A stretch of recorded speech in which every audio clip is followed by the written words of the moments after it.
people, this is the word goal, the enforces domain. Last week we talked about decision-making process, and we talked about your thought life, that the mixture of your thought life, the cocktail of your thought life and your decision-making process, gives birth to your choices. That we have bad choices and good choices based on our decision-making process and our thought life.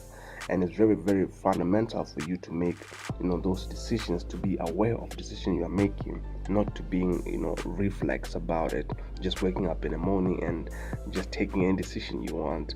You have to be very, very mindful of the consequences, whether negative or good. You should be able to appreciate the conflict, or the consequences, the impacts that decision will affect your people around you, your future, your plans. And also that you should guard your mind and be very careful what you think about.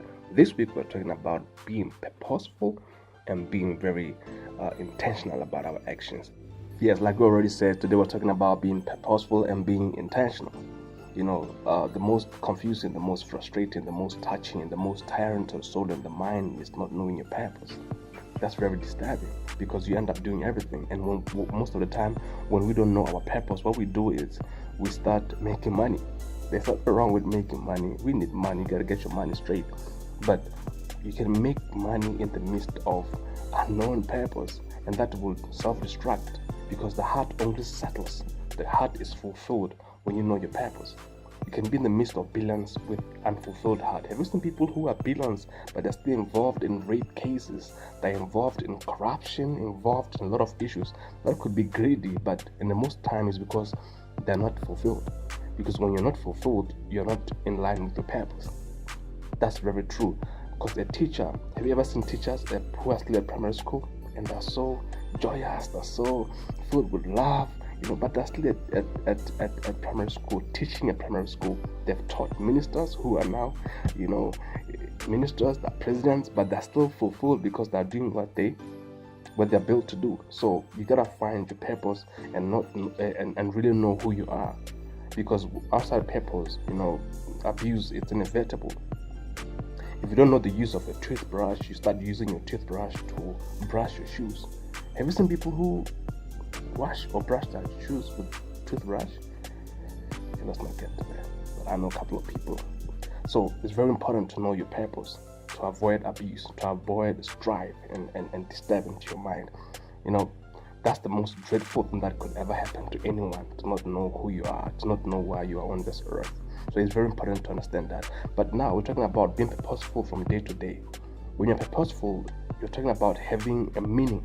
Meaning comes from knowing who you are, knowing what you're built to do. So having meaning through having an aim. So when you're purposeful, you're driving towards an aim. So establish the aim and drive towards it.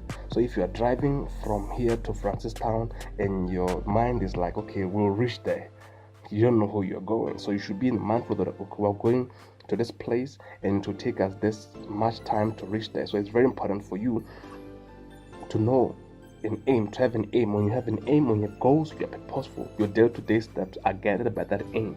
So you're purposeful. You're not just waking up in the morning, going to the office, grumpy. You don't know what you're doing. So you gotta be purposeful. You gotta be driven by an aim, driven by a goal. Number two, let's look at what is called being intentional. So when you have intention mixed with purpose, success is on the way. And when we say success, we don't mean money. You mean being fulfilled. That's fulfillment. Family relationships, your sexual relationships with your spouse, your girlfriend, your business, your co-workers and stuff like that. So that's success. When that is going well, that's success. Having money, we thank God. And that's another topic. But being successful, it has to do with being, well-round, fulfilled. So when you're intentional, you are doing something by design. You want to achieve, you want to get to that girl to ask her hand in marriage, you have to do everything by design. You don't just wake up in the morning just going to the person and just saying whatever you want to say. You don't just wake up in the morning going to any place and just do whatever you want to do. You got to do it by design. And that means having to actually calculate your time properly to know what you're doing. So be intentional. It has to do with you, like you're not just moving by by the wind or by what is being said. You know what you want to achieve. You're moving by design towards an aim. Combine the two, you have a successful success journey towards whatever you want to achieve. Lastly, I'll just advise everybody here that the easiest way to find your purpose is to find God, or to let God find you, because He's your creator, He's the maker, whether you believe it or not. I mean, it doesn't change the reality. That's who made you, and if you stick with Him, He shows why He created you. The maker of a BMW knows the purpose of BMW. If the maker of a BMW finds you using BMW Holem, he'll be very disappointed in you and very, very surprised. So you gotta be very purposeful and be very, very intentional. Let's meet next week and talk about being responsible about who you associate yourself with, because people we associate ourselves with speak to us negatively or positively. Share the video. Let's advance the movement. Let's actually inspire people out there. Love you.